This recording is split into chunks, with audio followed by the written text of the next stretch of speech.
This girl, named 𝐀𝐋𝐖𝐀𝐃𝐒, is spilled a cup of coffee on her head. Everyone around her is quite taken aback. She appears to be angry, but she is unable to say a word. After that, 𝐀𝐋𝐖𝐀𝐃𝐒 washes her hair and changes her clothing quietly. Then sits in her office and cries silently. Her colleagues start tongues wagging and label her as a spoiled girl. When 𝐀𝐋𝐖𝐀𝐃𝐒 is about to come home after work, a man stops her. "Why don't you pick up the phone?" the man asks. They appear to be a complicated couple. It turns out that 𝐀𝐋𝐖𝐀𝐃𝐒 realizes she has been betrayed, so she decides to end the relationship. After that, as soon as she walks out, her phone vibrates. She instantly freezes as she takes out her phone to check. "All your secrets will be leaked if you break up with me. Do you want to be well known throughout the country?" At this point, a car slowly stops in front of her. This man icily motions her to get in the car. On the road, another car overtaking him annoys him extremely. "Hey, what kind of idiot are you?" After shouting, he tells 𝐀𝐋𝐖𝐀𝐃𝐒, "Why did you smirk like that? You should stop doing that." But 𝐀𝐋𝐖𝐀𝐃𝐒 appears apathetic, so he takes a hostile attitude. "You think I'm a jerk? Don't look down on me." He starts to hit her, and no matter how much she begs him to stop, he still keeps hitting her. When they come to a narrow alley, he drags 𝐀𝐋𝐖𝐀𝐃𝐒 out to continue hitting her. 𝐀𝐋𝐖𝐃𝐒 is hit severely. This also puts an end to their relationship. As she recalls the sweet words that caveman said to her, she feels so bad. After that, the psychiatrist diagnosed her with post-traumatic stress disorder. She feels that her life is so miserable. However, there is a man whose life is much worse than hers. On a rainy day, Woo-young gets off at the wrong stop. By chance, he finds an umbrella, but a gust of wind breaks it immediately. He then tries to smoke, but the water extinguishes it. After that, he even catches his feet, and stumbles that a slipper comes off his foot. Thus, he asks 𝐀𝐋𝐖𝐀𝐃𝐒, who is walking behind him, to kick it over, but it flies away. As he enters the building, he nips his finger on the umbrella.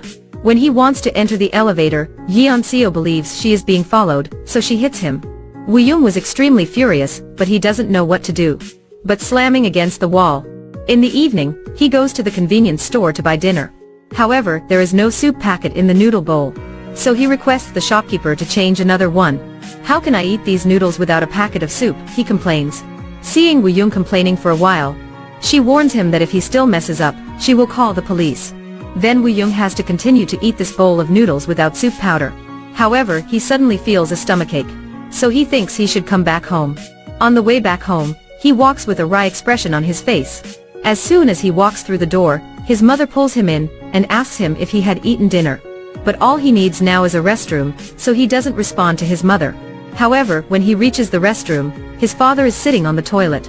"Wait a second," his father said. "I'm in hurry," he shouted. But his father doesn't care what he says. And even grabs his son intending to scold him.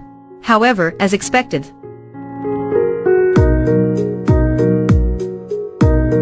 the white porridge is done, and he's done too. Later, while washing clothes, his mother scolds his father for not caring about him. In fact, Woo-young is not a vagrant. He is actually a detective, known as Mad Dog. A few months ago, he and his colleagues went to a nightclub to arrest criminals.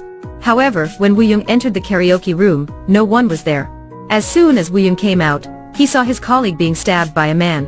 He was absolutely furious, punching that man repeatedly. Soon later, the police came and arrested him for beating a civilian. This made Woo-young feel unfairly treated. The chief of police then ordered Woo-young to temporarily not go to work. "Why don't you see the psychiatrist?" he asked. Unexpectedly, it is a coincidence that the easily furious Woo-young gets involved with 𝐀𝐋𝐖𝐀𝐃𝐒, who doesn't trust anyone anymore. Two people live on the same floor of the same building. In the evening, Woo-young is strolling down the street, while 𝐀𝐋𝐖𝐀𝐃𝐒 is running when she comes upon a dog. She chased the dog to the underground parking lot. Suddenly, she senses something behind her. It's Woo-young. She immediately thinks he is stalking her. About Woo-young, he also thinks 𝐀𝐋𝐖𝐀𝐃𝐒 is following him. As a result, they start arguing again. Eventually, 𝐀𝐋𝐖𝐀𝐃𝐒 feels panic. Then 𝐀𝐋𝐖𝐀𝐃𝐒 climbs on his car and screams for help. This makes Woo-young even more furious. After a while, they are in the police station after their recent scuffle in the parking lot. Although they have to reconcile, 𝐀𝐋𝐖𝐀𝐃𝐒 perversely refuses to pay Woo-young for his loss. "I was only joking," she says. Woo-young gets angry, but his colleagues calm him down. "You are such a paranoid girl," Woo-young says. 𝐀𝐋𝐖𝐀𝐃𝐒 then gets out her phone to record it. "You think you're the only one who has a phone." Woo-young also films her. Seeing that, she tosses Woo-young's phone away. There are a lot of perverts on this road. That night, the shopkeeper has just ended her shift. On her way home, she witnessed a terrifying incident. When this incident occurs, these three women in the area are all quite concerned. Since the pervert hasn't been captured yet, which would undoubtedly impact the house price. Knowing Woo-young is a police officer, they promptly form a patrol squad to accompany this shopkeeper home. By chance, they notice a man who likes to dress in feminine clothing. And they accuse him of being a pervert. Woo-young doesn't agree with these people who judge by appearances. After solving this, he returns home and runs into Yeon-seo.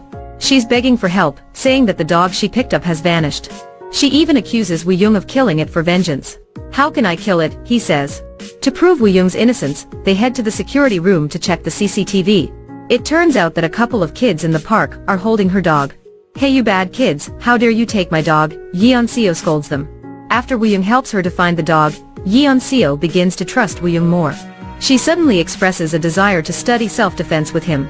But Woo-young doesn't agree. Yeon-seo goes on to beg him to teach her. Woo-young eventually agrees. He then tells her to try kicking him. As a result, he falls down in pain. The next day, after waking up, Woo-young thinks he should get rid of his bad luck. He decides to continue investigating the criminal's case. Woo-young then learns that being a woman makes approaching the criminal much easier. As a result, he persuades the man who was a crossdresser that day to do his makeup. That man immediately agrees to help him. Woo-young transforms into a lady in less than 30 minutes. Woo-young then heads out dressed up and reaches the location agreed upon. After that, the criminal and Woo-young were too shy to face each other. That man asks Woo-young to go with him after Woo-young asks for the drugs. Suddenly, Woo-young tries to arrest him. "I got you." Unexpectedly, it is revealed that the man he seduced is an undercover policeman. They turn out to be colleagues. They then tell Woo-young not to get involved in this case again. Woo-young is so unhappy that he doesn't remove his disguise and heads straight home. However, Woo-young suddenly runs into Yeon-seo. As soon as she sees Woo-young, she is so terrified. This comical film titled Mad for Each Other is really worth watching. How will their relationship be? Let's see what will happen. There is no power, so I pretended to get an electric shock.